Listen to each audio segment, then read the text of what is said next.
अस्सलाम वालेकुम student, virtual university में खुशामदीद। आप देख रहे हो ये खानपुर चैनल। और जैसा कि मैंने आपको कुछ दिन पहले कहा था कि जो नीट स्कॉलरशिप की चीज़ें आई हुई हैं, यानी कि अनाउंसमेंट्स आई हैं, उसमें नए स्टूडेंट की भी आएगी। तो आज नए स्टूडेंट के बारे में जो अनाउंसमेंट्स हैं, जिन्होंने फ़ाल 2024 में, यानी अभी जिनका फाइनल सेमेस्टर होना है, मिड टर्म दे चुके हैं, उनकी जो लिस्ट है वो भी लग चुकी है।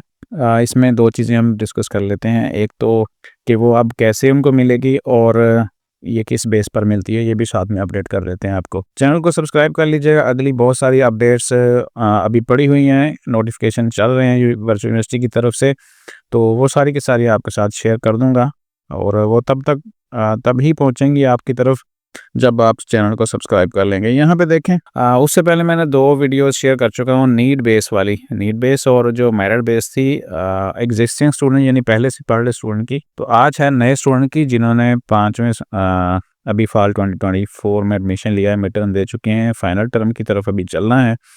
तो ये सारे के सारे जो LMS आईडीज़ हैं, ये आप चेक कर सकते हैं। ये इस पेज के ऊपर आएंगे, कंट्रोल F करेंगे और उसमें आपने LMS आईडी डालना है। फ़र्ज़ करें कोई भी हम कहीं से, मैं ये सिर्फ तरीक़ाकार सिखा रहा हूँ आपको कि भाई हमें नहीं पता कि आपका इसमें है या नहीं है, लेकिन ये कंट्रोल F करके सर्च बॉक्स में आप अपना LMS आईडी लिखेंगे तो आपके सामने, अगर आप इस लिस्ट में मौजूद हैं, तो फिर आपको नाम का शो हो जाएगा और उसके बाद सामने कितनी स्कॉलरशिप है ये भी आपके सामने आ जाएगा। अब आ जाएं, 100% का मतलब है कि सारी की सारी जो सेमेस्टर फीस है वो आपकी पे हो गई।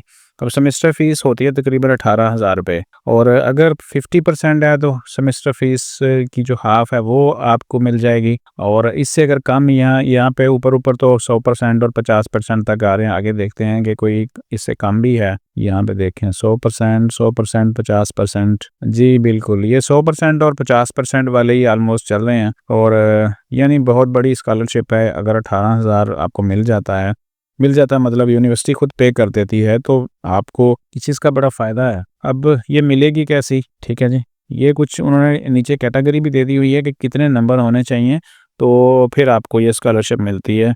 इसमें कुछ MS के लोग भी हैं जिन्होंने MPhil में एडमिशन लिया हुआ है। बाकी जितने भी प्रोग्राम हो सब के सब यहाँ पे मेंशन हैं, जितने भी VU में होते हैं। हर प्रोग्राम में ही कुछ लोगों को उठाया गया है, यानी मैक्सिमम 10-10 लोग भी एक-एक कैटेगरी से आ गए हैं। और किसी में कुछ कम भी हैं, 5 भी हैं, 10 भी हैं, इस तरीके से चल रहा है।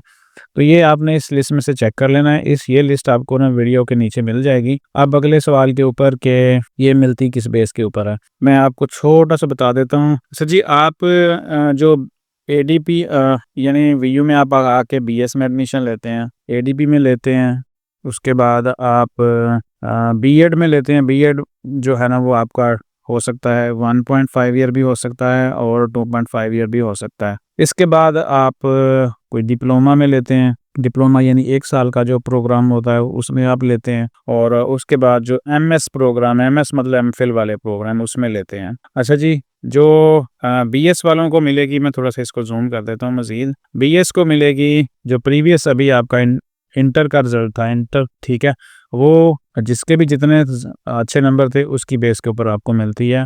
यानी जो पिछले अदारे में आप करके आए हैं, और अभी चूँकि VU में तो आपका पहली दफ़ा इम्तिहान ही हो रहा है, रिजल्ट तो नहीं आया, तो उस बेस के ऊपर मिलती है। ADP में ADP करने वालों को भी इंटर की बेस के ऊपर, जो इंटर मार्क्स हैं उसकी बेस के ऊपर मिलती है। जो B.Ed वाले हैं उनको मिलती है, उन्होंने BS किया हो पिछला या MA किया हो, उसकी बेस के ऊपर मिलती है।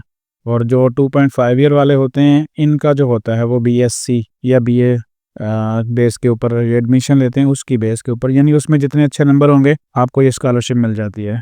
अब आ जाए डिप्लोमा, ये बेस करता है BSc, BS किया हो, स्पेशली जिसकी जो रिक्वायरमेंट है वो तो BA होती है, BA BSc यानी ग्रेजुएशन है, उसकी बेस के ऊपर ये आपको मिल जाते हैं। यानी जो भी प्रीवियस डिग्री जिसके बेस के ऊपर आपने एडमिशन लिया है, उसके अच्छे नंबर जितने ज़्यादा होंगे उसकी बेस के ऊपर मिल जाती है। MS वाले जो होते हैं वो उनके BS होता है या MSc होती है, उसकी बेस के ऊपर इनको मिल जाता है। यानी ये वो वाली डिग्रीज हैं जो भी आपने VU में नहीं की, लेकिन VU में आके इस बेस के ऊपर आपने एडमिशन लिया है, उसमें नंबर आपको जितने भी अच्छे थे उसकी बेस के ऊपर ये वाली स्कॉलरशिप मिल चुकी है। अब चूँकि सेमेस्टर तो ख़त्म होने वाला है, तो अब ये जो फ़ीस है, फ़र्ज़ करें आखिरी जो वोचर है वो बचा हुआ है, यानी 2-2 वाउचर बचे हुए हैं। तो क्या होगा, ये कब तक मिलेगी? इसमें कम से कम भी आपको ना हफ़्ता या 10 दिन भी लग सकते हैं प्रोसेस होते हुए, इसलिए आपने जो अगली फ़ीस है वो ड्यू डेट में जमा करा देनी है एलएमएस में। मैं आपको दिखा भी देता हूँ उसकी जो डेट है यूएलएमएस की। ये सभी एलएमएस में फ़ीस का जो स्ट्रक्चर है वो सेम ही होता है। यहाँ पे हम अकाउंट बुक में आते हैं। एलएमएस दिखाने का मकसद ये होता है कि आप समझ आ जाए। यहाँ पे देखें, जो अब जनवरी चल रही है, आज 6 तारीख हो गई है, 4 के बाद अगली फ़ीस आपकी ड्यू है, 16 दिसंबर वाली भी ड्यू है। जो भी पिछली है वो आपको पे करनी पड़ेगी क्योंकि अकाउंट्स ब्लॉक होने वाले हैं। 10 फरवरी तक आप वेट कर सकते हैं। ये जो अगली फ़ीस होगी, ये जितनी भी यहाँ पे शो हो रही है, ये अलग मैटर है। आपने अपनी फ़ीस देखनी है, वो फिर एडजस्ट हो जाएगी इस की बेस जो अभी आपको मिली है फ़ीस स्कॉलरशिप में। और जो बाकी बचेगी, फ़र्ज़ करें स्टूडेंट कहता है कि मेरी तो 18,000 रुपये स्कॉलरशिप 100% लगी है, तो यहाँ पे सिर्फ एक आधा वाउचर जो है वो 3,000 का या 2,800 रुपये का एडजस्ट हो रहा है।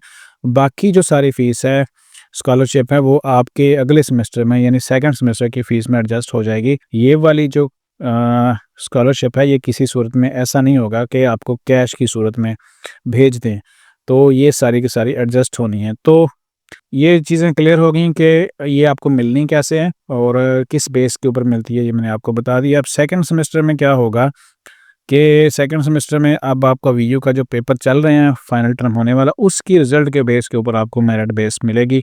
यानी अगर आप उसमें भी अच्छी परफॉर्मेंस दिखाते हैं तो फिर दोबारा से आपका नाम इस स्कॉलरशिप में आ सकता है। इसके लिए अप्लाई करने की ज़रूरत नहीं होती, ये ऑटोमेटिकली कैलकुलेट किया जाता है। तो वीडियो यहाँ पे ख़त्म कर रहा हूँ। अगली वीडियो भी आने वाली है आपके लिए, और वो रिज़ल्ट के मतलब एलएमएस ब्लॉक के मतलब और बहुत सारी जो चीज़ें अपडेट चल रही हैं उसके मतलब हैं। वीडियो यहाँ पे ख़त्म कर रहे हैं। चैनल को सब्सक्राइब कर लीजिए अगर आप अगली अपडेट्स भी देखना चाहते हैं। अल्लाह हाफ़िज़।